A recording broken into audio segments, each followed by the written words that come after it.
আমার হাতে যে ফোনটি দেখতেছেন এটার মাদারবোর্ডটা হচ্ছে টেকনো স্পার্ক গো 2023। তো কাস্টমার ফোনটি নিয়ে আসছে ডিসপ্লে লাগাবে, কিন্তু ডিসপ্লে লাগানোর পরে দেখতেছি এটাতে ডিসপ্লে আসতেছে না। তো ভালো করে খেয়াল করে দেখলাম এটার মাদারবোর্ডটা অনেক বাঁকা।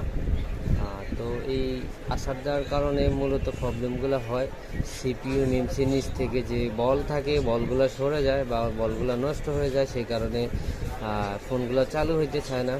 কিন্তু কাস্টমারে বলতেছে ভাই আমার তো ডিসপ্লে শুধু ভাঙা, আর কোনো প্রবলেম নেই।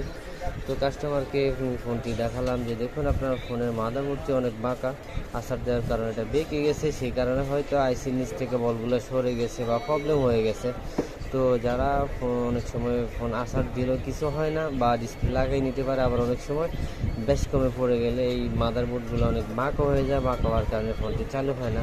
তো এটা যেটা করণীয় সেটা হচ্ছে আপনি এই ফোনটির যে সিপিইউ মেমসি আছে সেই সিপিইউ মেমসি তুলে আবারও রিবুলিং করে লাগিয়ে দিলে ইনশাআল্লাহ এই সেটগুলো পুনরায় চালু হয়ে যাবে।